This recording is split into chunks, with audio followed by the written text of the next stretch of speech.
পড়ছি আলহামদুলিল্লাহ, দরুদ পড়ছি, সালাম পড়ছি সেই মহান মানবতার মুক্তির দূত বিশ্ব নবী জনাবে রাসূলুল্লাহ সাল্লাল্লাহু আলাইহি ওয়াসাল্লামের প্রতি। আল্লাহ পাক রব্বুল আলামিন যাকে কোরআনের মতো নিয়ামত দান করেছেন, আল্লাহ তাআলা রব্বুল আলামিন আমাদের সম্মান আল্লাহ তাআলা রব্বুল আলামিন এর দ্বারা বাড়িয়ে দিয়েছেন। বিশ্ব নবী জনাবে রাসূলুল্লাহ সাল্লাল্লাহু আলাইহি ওয়াসাল্লাম ছিলেন এই মানবতার মুক্তির দূত। আল্লাহ তাআলা রব্বুল আলামিন যাকে পৃথিবীবাসীর জন্য রহমত স্বরূপ আল্লাহ তাআলা প্রেরণ করেছেন। কিয়ামত পর্যন্ত আর কোন নবী আসবে না, কিন্তু রাসূল কারীম সাল্লাল্লাহু আলাইহি ওয়াসাল্লাম বলেছেন, তারাক্তু ফীকুম আমরাইন লান তাদিল্লু, আমি তোমাদের মাঝে দুইটা জিনিস রেখে যাচ্ছি, একটা হলো কোরআনুল কারীম, আরেকটি হলো রাসূলের সুন্নাহ। এই দুইটি যদি তোমরা দাঁত দিয়ে কামড়িয়ে হলেও যদি এটা রাখতে পারো, তাহলে আশা করা যায় তোমরা পথভ্রষ্ট হবে না। সুবহানাল্লাহ। আমি আপনাদের সামনে সূরাতুল হজের 30 নম্বর আয়াতের শেষাংশ আমি তেলাওয়াত করেছি। বিফাদলিল্লাহি তাআলা, আল্লাহ তাআলা যদি আমাদেরকে এই আয়াত থেকে কিছু কথা শোনার এবং বোঝার তৌফিক দান করেন, হতে পারে আল্লাহ তাআলা এই আয়াতের মাধ্যমে কাল কিয়ামতের ময়দানে আল্লাহ তাআলা আমাদের নাজাতের ওসিলা বানিয়ে দিতে পারেন।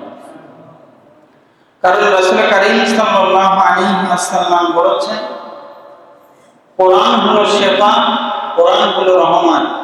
কাল ওই কঠিন কিয়ামতের ময়দানে আল্লাহ তাআলা কোরআন আল্লাহর সাথে কথা বলবে, আল্লাহর কাছে বলবে যে আল্লাহ, কিয়ামত পর্যন্ত যত মানুষ পৃথিবীতে ছিল, এই মানুষগুলোকে সাক্ষ্য দেওয়ার জন্য যে ব্যক্তিগুলো কোরআন পড়েছেন, কোরআন বুঝেছে, নবীদেরকে মেনেছে, আল্লাহ কোরআনের সাথে যারা ছিল, আমি কোরআন সাক্ষ্য দিচ্ছি, এই ব্যক্তিগুলোকে তুমি জান্নাতে দিয়ে দাও। আল্লাহ তাআলা কোরআনের সুপারিশে আল্লাহ তাআলা রব্বুল আলামিন কোরআনের সাথে যাদের মহব্বত ছিল, আল্লাহ তাআলা এই কোরআনের সুপারিশে আল্লাহ তাআলা কিছু মানুষকে আল্লাহ তাআলা জান্নাতে বিনা হিসেবে দিয়ে দিবেন। সুবহানাল্লাহ। আজকের আলোচনার বিষয় হলো যে আল্লাহ পাক রব্বুল আলামিন সূরাতুল হজের শেষাংশে এই 30 নম্বর আয়াতের মধ্যে আল্লাহ তাআলা রব্বুল আলামিন দুইটা জিনিস ছাড়ার কথা বলেছেন। গত জুমায় আমরা আলোচনা করেছিলাম আত্মার যে রোগ আছে, এই রোগ সম্পর্কে আমরা আলোচনা করেছিলাম। এই আত্মার রোগ হলো লোভ লালসা, দীর্ঘ আশা, এরপরে হলো বকিলতা, কৃপণতা, এটা হলো আত্মার রোগ। আজকে অন্যতম একটি রোগ নিয়ে আমরা কথা বলবো, সেটি হলো আমরা সকলেই জানি, সেটি হলো মিথ্যা কথা বলা। আমাদের সমাজের মতো মিথ্যা কথা বলার লোক আছে নাকি? আল্লাহ তাআলা রব্বুল আলামিন সূরাতুল হজের 30 নম্বর আয়াতের শেষাংশে আল্লাহ তাআলা বলছেন, ফাজতানিবুর রিজসা মিনাল আওসান ওয়াজতানিবুল কওলা যুর। তোমরা এক নম্বরে মূর্তি পূজা ছেড়ে দাও, দ্বিতীয় নম্বর হলো তোমরা মিথ্যা কথা বলা ছেড়ে দাও। এই কথাটা কে বলছেন ভাই? আল্লাহ তাআলা বলছেন। তাহলে বোঝা গেল যে মিথ্যা কথা আমরা বলি সচরাচর, যে কোনো বিষয়ে যদি আমরা মিথ্যা কথা বলতেই থাকি, এটা আমাদেরকে জাহান্নামের কিনার পর্যন্ত পৌঁছে দেবে। আসেন হাদিস থেকে জানি, রাসূল কারীম সাল্লাল্লাহু আলাইহি ওয়াসাল্লাম বলেছেন, কোন ব্যক্তি যদি মিথ্যা কথা বলে বাচ্চাকেও ডাকে, যেমন আল্লাহ রাসূল সাল্লাল্লাহু আলাইহি ওয়াসাল্লাম তার গৃহের সামনে দেখেন যে একজন মহিলা তার বাচ্চাকে ডাকতেছে। আল্লাহ রাসূল বললেন যে তুমি যে বাচ্চাকে ডাকতেছো, তোমার হাতে কি খাবার আছে? অনেক সময় আমরা ডাকি না যে আসো বাবা খাবার দিব, কিন্তু হাতের ভিতরে কি নাই? কিচ্ছু নাই। তো এই মহিলাকে দেখে আল্লাহ রাসূল বললেন যে তুমি যা বাচ্চাকে ডাকতেছো হাত দিয়ে, তোমার হাতের ভিতরে কি খাবার আছে? তো সাহাবী বললেন যে মহিলা সাহাবী, ইয়া রাসূলুল্লাহ, আমার হাতের ভিতরে খেজুর আছে। তাহলে রাসূল সাল্লাল্লাহু আলাইহি ওয়াসাল্লাম বললেন যে তোমার হাতের ভিতরে যদি খেজুর না থাকতো তাহলে এটা তোমার জন্য, তুমি যে ডাকতেছো এটা মিথ্যা কথা হয়ে যেত। এভাবে ডাকা ইসলামে জায়েজ না। এবং মহিলা তার বাচ্চাকে ডাকতেছে, আমরা অনেক সময় আমাদের বাচ্চাকে ডাকি কি ডাকি না? এ বিষয়ে আল্লাহ রাসূল সাল্লাল্লাহু আলাইহি ওয়াসাল্লাম সতর্ক থাকতে বলেছেন যে কোন অবস্থাতেই যেন তোমাদের মাঝে মিথ্যা কথা না বলো। এটা আল্লাহ তাআলা যেন নির্দেশ করেছেন সূরাতুন নাহলের 105 নম্বর আয়াতের ভিতরে, সূরাতুল হজের 30 নম্বর আয়াতের ভিতরে এবং সূরাতুন নূরের 11 থেকে 20 নম্বর আয়াতের ভিতরে। এখানে একটা ঘটনা আল্লাহ তাআলা এনেছেন, এটা আমরা জানছি। তাহলে মূল ঘটনা হলো আল্লাহ তাআলা কোরআন এবং হাদিসের দৃষ্টিতে কোন অবস্থাতে মিথ্যা কথা বলা যাবে। ইমাম আহমদ ইবনে হাম্বল রাহিমাহুল্লাহ, তার কাছে এক ব্যক্তি আসছে, আসার পরে বলছেন যে আমি মদ খাই, আমি বিভিন্ন অপরাধ করি, আমি নামাজ পড়ি, নামাজ ছেড়ে দিই, নামাজ আবার পড়ি না, বিভিন্ন অপরাধের সাথে আমার সংযুক্ত আমি আছি। আপনি আমাকে একটা আমল শেখাবেন যে একটা আমল দ্বারা আমার সমস্ত আমলগুলিকে আমি কভার করতে পারি।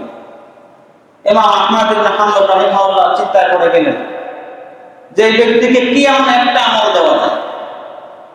ইমাম আহমদ ইবনে হাম্বল রাহিমাহুল্লাহ তিনি বললেন যে ঠিক আছে, তুমি এখন থেকে মিথ্যা কথা বলা তুমি ছেড়ে দাও। কি কথা বলা?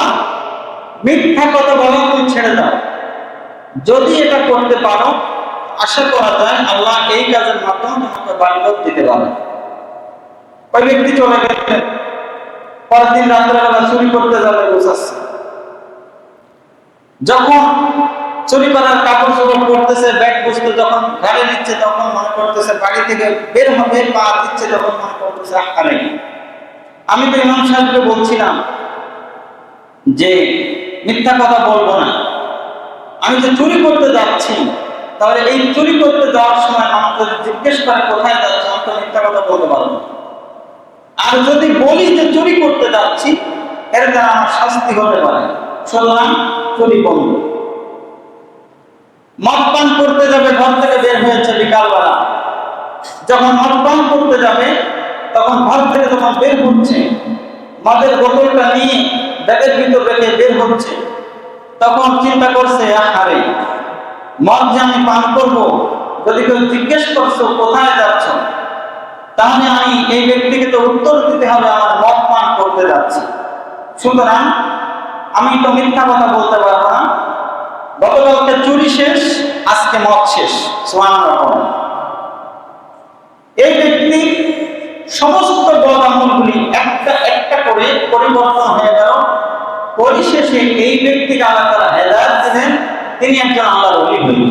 সুবহানাল্লাহ। এর দ্বারা বোঝা যায় যে মিথ্যা মানুষকে যেমন ধ্বংস করে, ঠিক তেমনি ভাবে মিথ্যা কথা বলা কেউ যদি ছাড়তে পারে, এই ব্যক্তি আল্লাহ তাআলার প্রিয় বান্দা হতে পারে। রাসূল কারীম সাল্লাল্লাহু আলাইহি ওয়াসাল্লাম একবার বাজারে গেলেন। আমাদের সমাজের মতো দুই জায়গায় বেশি মিথ্যা কথা হয়, একটা হলো বাজার আর একটা হলো আমাদের রাজনৈতিক ব্যক্তিরা, ঠিক কিনা বলেন? আল্লাহ রাসূল সাল্লাল্লাহু আলাইহি ওয়াসাল্লাম তিনি বাজার দিয়ে হাঁটতেছেন, হাঁটতে হাঁটতে দেখলেন যে একদম শস্য বিক্রি করতেছে। এই শস্যের ভিতরে যেগুলি ভালো শস্য সেগুলো উপরে রাখছে, আর যেগুলি ভিজা সেগুলি তলে রাখছে। রাসূল কারীম সাল্লাল্লাহু আলাইহি ওয়াসাল্লাম শস্যের দিকে তাকিয়ে দেখেন যে উপরে ভালো, নিচে ভালো। আল্লাহ রাসূল সাল্লাল্লাহু আলাইহি ওয়াসাল্লাম তার ডান ঢুকিয়ে দিলেন, হাত ঢুকিয়ে দিলেন। ঢুকিয়ে দেওয়ার পর উঠিয়ে বললেন যে এটা কি অবস্থা ভাই? তখন বলছি, ইয়া রাসূলুল্লাহ, আমি যদি এই খারাপটা উপরে রাখি তখন কেউ কিনতে চাইবে না, তখন আল্লাহ রাসূল সাল্লাল্লাহু আলাইহি ওয়াসাল্লাম বললেন, মান গোসানা ফালাইসা মিন্না, যে ব্যক্তি কোন মুসলমানদেরকে ধোঁকা দেয় সে ব্যক্তি আমাদের অন্তর্ভুক্ত না। যে ব্যক্তি মুসলমানদেরকে ধোঁকা দেয় সে ব্যক্তির অবস্থান হলো জাহান্নামের সর্বনিম্ন স্থান। ওই ব্যক্তি বুঝতে পারলেন। রাসূল কারীম সাল্লাল্লাহু আলাইহি ওয়াসাল্লাম বললেন, ধোঁকা দিয়ে মাল বিক্রি করা এটা প্রতারণার অন্তর্ভুক্ত। সুতরাং মিথ্যা কথা বলে মাল বিক্রি করা এটা প্রতারণার অন্তর্ভুক্ত। যে ব্যক্তি এটা করে এই ব্যক্তি যাবে জাহান্নামে। তাহলে মিথ্যা কথা বলে বাজারের মানুষ, সয়াবিন তেল যেটা অরিজিনাল এটার ভিতরে পাম অয়েল মেশায় কি মিশায় না? খাবারের ভিতরে ভেজাল মেশায় কারা? ব্যবসায়ীরা। এইভাবে মিথ্যা কথা বলে যে মানুষদেরকে মাল বিক্রি করা, এই ব্যাপারে আল্লাহ তাআলা কোরআনুল কারীমের ভিতরে সূরাতুল মুতাফফিফিনের 1 থেকে 3 নম্বর আয়াতে আল্লাহ তাআলা বলছেন যে কাল কঠিন কিয়ামতের ময়দানে সবথেকে বড় শাস্তি হবে তাদের যারা মানুষদেরকে ধোঁকা দিয়ে মাল বিক্রি করে। মানুষদেরকে ধোঁকা দিয়ে মাল বিক্রি করে, এটার জন্য কাল কঠিন কিয়ামতের ময়দানে তাদেরকে প্রচন্ড পরিমাণ শাস্তির সম্মুখীন হতে হবে। তাহলে কোরআন এবং হাদিস থেকে বোঝা যায় যে এই যে মিথ্যা কথা বলা, এটা কোরআনে যেমন আল্লাহ তাআলা নিষেধ করেছেন, হাদিসের মধ্যে আল্লাহ তাআলা কি করেছেন? নিষেধ করেছেন। এখন এই মিথ্যা কথা বললে একটা পরিবার শেষ হয়ে যেতে পারে, একটা সমাজ শেষ হয়ে যেতে পারে, মিথ্যা কথা বললে একটা রাষ্ট্র শেষ হয়ে যেতে পারে। রাসূল কারীম সাল্লাল্লাহু আলাইহি ওয়াসাল্লাম সূরাতুন নূরের 11 থেকে 20 নম্বর আয়াত, আমাদের সময় কম এজন্য আমি শুধু এই অল্পটা আমি বলতেছি। আল্লাহ তাআলা সূরা নূরের 11 থেকে 20 নম্বর আয়াতে একটা ঘটনা এনেছেন, ইফকের ঘটনা। মিথ্যা কথা বললে একটা সমাজ কিভাবে ধ্বংস হয়ে যায়। আল্লাহ রাসূল সাল্লাল্লাহু আলাইহি ওয়াসাল্লাম মোরাইসি যুদ্ধ থেকে ফেরার পথে তার একটা নিয়ম ছিল, তিনি যখন যুদ্ধে যেতেন তার স্ত্রীদেরকে নিয়ে যেতেন। তো এই মোরাইসি যুদ্ধে যাওয়ার সময় রাসূল কারীম সাল্লাল্লাহু আলাইহি ওয়াসাল্লাম তিনি লটারি করে তার স্ত্রীদেরকে যে কোনো একজনকে নিয়ে যেতেন। এই সময় যে ব্যক্তি যিনি যার ভাগ্য যাওয়ার জন্য জুটল তিনি হলেন হযরত আয়েশা রাদিয়াল্লাহু তাআলা আনহা। মোরাইসি যুদ্ধে চলে গেলেন। যুদ্ধ শেষ করে আল্লাহ রাসূল মদিনায় আসতেছেন। প্রতিমত এক জায়গায় রাসূল সাল্লাল্লাহু আলাইহি ওয়াসাল্লাম তিনি তার সৈন্যবাহিনী নিয়ে তাঁবু টানালেন। রাত্র হয়ে গেল। তখনকার সময় তো আমাদের মধ্যে অ্যাটাচ বাথরুম ছিল না, মরুভূমিতে মানুষ তার দূরে গিয়ে তার প্রাকৃতিক কাজ শেষ করত। সাহাবা রাদিয়াল্লাহু তাআলা রাত্র হয়ে গিয়েছে, খাওয়া দাওয়া করলেন, কেউ রেস্ট নিলেন, এরপরে রওনার জন্য তৈরি হবেন। রাসূল কারীম সাল্লাল্লাহু আলাইহি ওয়াসাল্লামের স্ত্রী আয়েশা রাদিয়াল্লাহু তাআলা আনহা তিনি তার প্রাকৃতিক কাজের জন্য সৈন্যবাহিনী থেকে দূরে গেলেন। আয়েশা রাদিয়াল্লাহু তাআলা খুবই পাতলা ছিলেন এবং তার যে শরীরের যে ওজন ছিল এটা সব থেকে দুর্বল ছিল। উটের উপরে হাওদা বানানো হতো, এই হাওদার উপরে আয়েশা রাদিয়াল্লাহু তাআলা বসতেন এবং এই উট চলতে থাকতো। তো তিনি যখন গেলেন, যাওয়ার পথে আসবেন, আসার সময় তার ইয়ামিনী একটা গলায় হাত ছিল, তার এটা হারিয়ে গেল।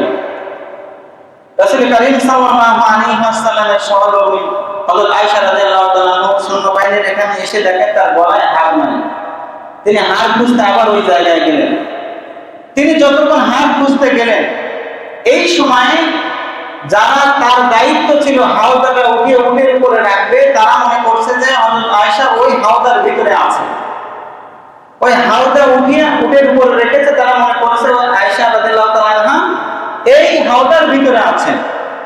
তারা উটের উপর রেখেছে, উট চলতে শুরু করেছে, সেনাবাহিনী চলতে শুরু করেছে।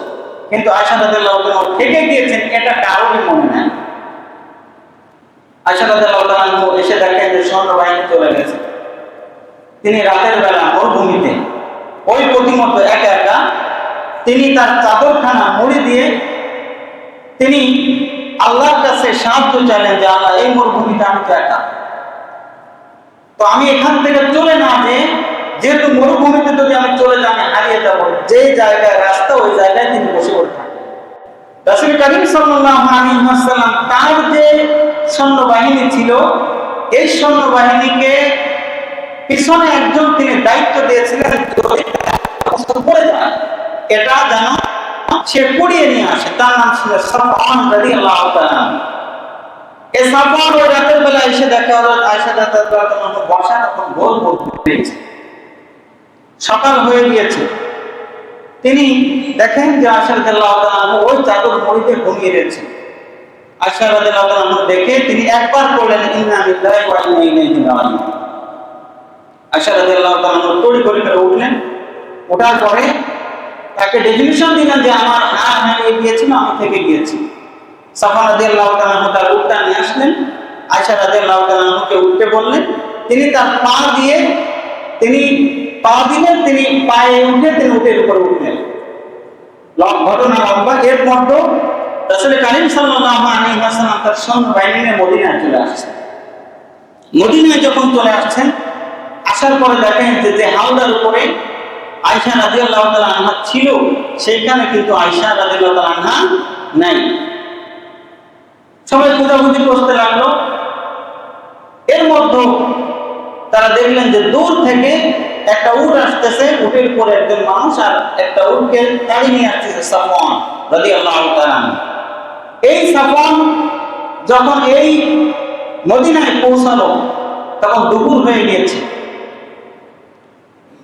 আব্দুল্লাহ ইবনে উবাই ইবনে সালুল, যার কাজ ছিল মুসলমানদের মধ্যে সর্বদা ফিতনা ছড়ানো, সর্বদা মিথ্যা কথা বলে মুসলমান সমাজ যেন ধ্বংস হয়, এটা ছিল তার প্রধান কাজ।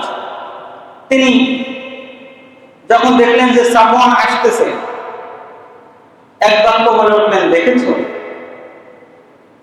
মুহাম্মদ নাকি নবী দাবি করে, তার স্ত্রী আরেকজনের সাথে রাত কাটিয়ে এখন আসতেছে, বলেন নাউজুবিল্লাহ।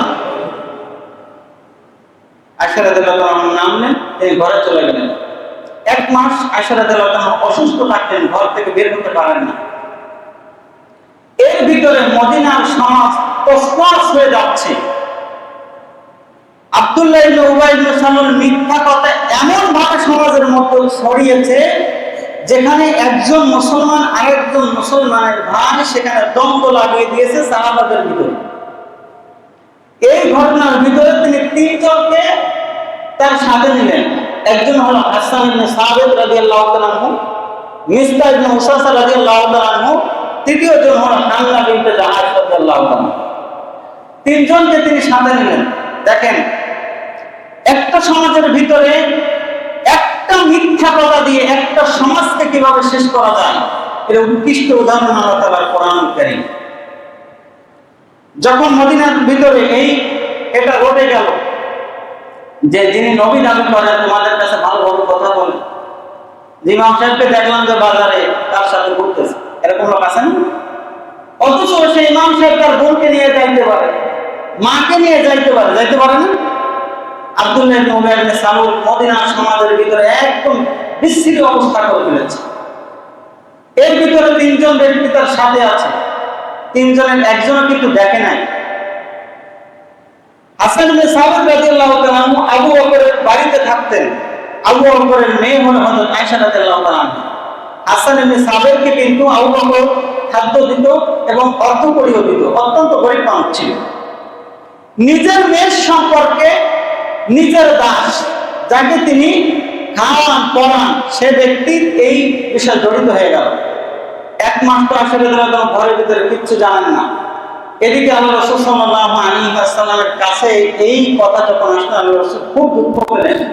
তিনি মিম্বারে উঠলেন, মসজিদে মিম্বারে উঠে বললেন, ও আমার সাহাবীরা শোনো, আমি জানি না আল্লাহ তাআলা রব্বুল আলামিন আমাকে কি পরীক্ষা করছেন, তবে আমি আমার স্ত্রীর ব্যাপারে জানি যে আমার স্ত্রী একজন সৎ নারী, সুবহানাল্লাহ, এবং তার সম্পর্কে যদি তোমরা যে দোষারোপ করছো, একজনও তো সাক্ষী আনো নাই। সাক্ষী আনছে নাকি?